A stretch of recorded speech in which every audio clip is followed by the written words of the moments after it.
werewolves, monsters, vampires, things that have captured the imagination of people for hundreds of years, made you look over your shoulder one last time, just in case anything was there. They've also been the focus of great stories as well. Dracula by Bram Stoker is one brilliant example that has captured the hearts and minds of people for hundreds of years. But sometimes that myth, those monsters, are grounded in folklore, and sometimes that folklore is grounded in real life events. So welcome to the New England vampire panic. The return of those who die is an ancient fear that has been around for a long time. While the vampires we know it didn't arrive until much later, elements of it existed. The 12th century chronicler William of Malmesbury described the devil reanimating his servants that continue his work beyond the grave. Vampires come back from the dead too. Rumours abounded that in 1492 Pope Innocent VIII was given blood from 3 young boys to rejuvenate and restore him. Imagine that! Vampires drink blood to survive as well. Our current understanding of a vampire didn't really arrive until the 18th and 19th centuries. The first mention of the word came from a really obscure poem in Anglo-Saxon England in the 11th century, called A Vampire of the Fens. The first known case of vampirism actually came from Croatian Istria in 1672. A dead man by the name of Girio Grando rose from his grave and went to visit his neighbours. A priest then later attempted to exorcise him and stake him through the heart with a hawthorn, and then did what they do in the movies. Apparently. Before we can look at the New England panic, we need to get a quick understanding of tuberculosis. It's a disease caused by the bacteria known as Mycobacterium tuberculosis, and is transmitted in the air. Common symptoms included, and still do today, coughing, fever, coughing up blood, and extreme weight loss. In the 19th century, there was no common understanding of the disease. The extreme weight loss it caused its victim, which gave the appearance of them being consumed, meant that the disease became known as consumption. New England in the 19th century was an unusual place. Death was common, far too common. The famous Puritan minister Mater lost 8 of his 15 children before they were the age of 2.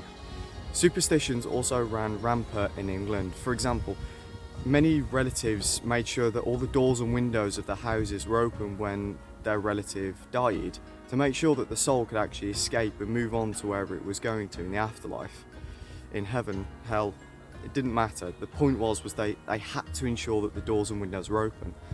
New England was also quite isolated as an area as well, which meant that healthcare wasn't always available and education was really poor generally. In New Hampshire, Morton Centre, a town, had a physician by the name of Dr. John Brown, but that was the only physician that town had ever had. So what do you get with a visually disturbing disease and a great amount of superstition? Panic. With no cure, New Englanders used old folk remedies that many outsiders may have called vampirism. They would exhume bodies of their dead relatives and check them for unnatural signs like fresh blood in their hearts.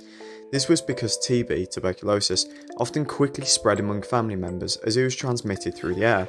It would often look like they were being consumed. A suspicion at the time was that the original member who caught it was not completely dead and actually drained the life of their living relatives. So for example, in Willington in 1754, Isaac Johnson's 2 children had already died, and in an effort to save the final sibling, he exhumed his dead children's bodies, but it wasn't to any avail. Unfortunately, the final sibling still died. This was also really regularly reported in the press, strangely enough. So for example, the Norwich Courier in 1854 quoted people as saying that the dead had to feast on the living to survive. Quite literally. The last case, and the most famous one, was one that happened in Rhode Island, Exeter. George Brown's son, Edwin, was the last known sibling of the family. The previous 2 had already got tuberculosis, TB, and died. He didn't really want anything to do with it, but it was the neighbours that forced him to exhume his dead children's bodies, burn the heart of his daughter, his dead daughter I should point out, and then actually feed the ashes to Edwin. Surprisingly, it didn't actually work, and Edwin shortly died thereafter. But this is a really key example in showing that not everyone believed in vampirism. Not everyone believed that you had to exhume the dead people to try and stop TB spreading, although of course they didn't necessarily know it was TB at the time. But it's an important example to show how peer pressure can be really vital in any situation, but also specifically where things are unknown and where fear can creep in. Vampires are not only a European myth. Like many stories, they can also be found across the world, just with different names. In Filipino folklore, an aswang is an evil shape-shifting creature that merges werewolves, vampires and ghouls all into one. During the night they turn into their predatory forms and look for human prey before feasting on their flesh and blood. In Malaysian folklore they have the penanggal. This used to be a beautiful woman who got their beauty through black magic, but by breaking a pact with a demon, they had a curse put on them which turned them into blood-sucking demons. So science and folklore can have some powerful effects, especially the fear of them. And that's across the world, not just in New England, but across continents.